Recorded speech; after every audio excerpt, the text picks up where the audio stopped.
Assalamualaikum warahmatullahi wabarakatuh. Salam Merdeka Belajar. Perkenalkan, saya Reni Herlina SPD dari SMP Negeri 1 Nagreg Kabupaten Bandung. Pada kesempatan kali ini, saya akan melakukan aksi nyata dari pelatihan mandiri yang saya ikuti pada platform Merdeka Mengajar dengan menyebarkan pemahaman mengapa kurikulum harus berubah. Di sini saya ingin berbagi pemahaman. Selamat menyimak. Apa yang dimaksud dengan kurikulum? Menurut Undang-Undang Nomor 20 Tahun 2003 tentang Sistem Pendidikan Nasional Pasal 1/19, kurikulum adalah seperangkat rencana dan pengaturan mengenai tujuan, isi, dan bahan pelajaran, serta cara yang digunakan sebagai pedoman penyelenggaraan kegiatan pembelajaran untuk mencapai tujuan pendidikan tertentu. Kurikulum bersifat kompleks dan multidimensi. Kurikulum dapat dimaknai sebagai titik awal sampai titik akhir pengalaman belajar murid. Kurikulum diibaratkan jantungnya pendidikan. Jika jantungnya lemah, maka proses pelaksanaan pembelajaran tidak lancar dan bisa berakibat fatal. Seperti yang kita ketahui bahwa kurikulum memuat 4 komponen utama. Yang pertama adalah tujuan, kedua isi atau konten, 3 metode atau cara, dan keempat evaluasi.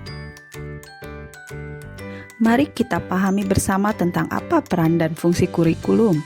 Kurikulum berperan sebagai pedoman dan acuan kita dalam pembelajaran. Fungsi kurikulum bagi guru adalah untuk memandu dalam proses belajar murid. Seperti yang telah kita ketahui bersama bahwa pada saat ini kita dihadapkan pada berbagai isu yang menuntut satuan pendidikan menyiapkan kurikulum yang membantu siswa agar menghadapi dunianya yang penuh dengan tantangan. Antara lain, perubahan iklim global, teknologi digital, transformasi budaya, dan industri multinasional. Pada saat ini, kita tengah dihadapkan pada situasi bahwa kurikulum kita harus mengalami perubahan. Dari kurikulum 2013 menjadi kurikulum merdeka. Pertanyaannya adalah, mengapa kurikulum perlu berubah? Alasan yang pertama, agar relevan dengan perkembangan zaman. Saat ini, pengetahuan dan teknologi berkembang dengan sangat pesat. Siswa perlu beradaptasi di era globalisasi ini agar tidak tertinggal. Siswa juga perlu dibekali dengan pendidikan karakter yang baik sehingga dapat membawa diri di era globalisasi ini. Alasan yang kedua, agar dapat memenuhi kebutuhan belajar murid. Pada proses pembelajaran abad 21, siswa diharapkan dapat memenuhi kriteria 4C, yaitu creative thinking, communication, collaboration, and critical thinking. Kurikulum sebagai acuan pelaksanaan pembelajaran berupaya menyesuaikan dengan kebutuhan siswa. Kurikulum merdeka mengemas konsep pelajaran yang berpusat pada siswa.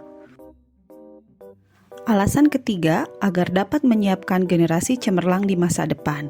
Acuan perubahan kurikulum adalah siswa. Siswa yang cerdas dan yang berkarakter merupakan aset bangsa yang harus dipersiapkan dari sekarang. Persiapan generasi emas dimulai dari jantungnya pendidikan, yaitu kurikulum. Guru harus mampu mencetak generasi cemerlang ini dengan selalu adaptif dengan perubahan kurikulum. Bagaimana seharusnya kurikulum?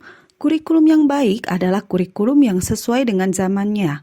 Kurikulum bersifat dinamis dan terus dikembangkan atau diadaptasi sesuai konteks dan karakteristik murid demi membangun kompetensi sesuai dengan kebutuhan mereka kini dan di masa yang akan datang. Kurikulum haruslah bersifat dinamis, yaitu terus dikembangkan sesuai konteks dan karakteristik murid. Kurikulum tidak dapat dipergunakan dalam satu waktu terus-menerus, karena dunia akan terus berubah. Selain itu, pengetahuan, teknologi informasi telah berkembang semakin maju. Menurut Ki Hajar Dewantara, pendidikan adalah menuntun segala kekuatan kodrat yang ada pada anak-anak agar mereka dapat mencapai keselamatan dan kebahagiaan yang setinggi-tingginya, baik sebagai manusia maupun sebagai anggota masyarakat. Bagaimana cara mengubah kurikulum? Kurikulum dirancang untuk kebutuhan peserta didik agar dapat mewujudkan seluruh kompetensi yang diharapkan dari kurikulum.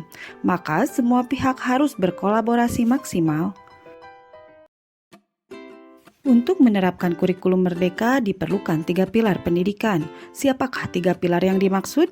Yang pertama, orang tua. Kedua, sekolah. Ketiga, masyarakat.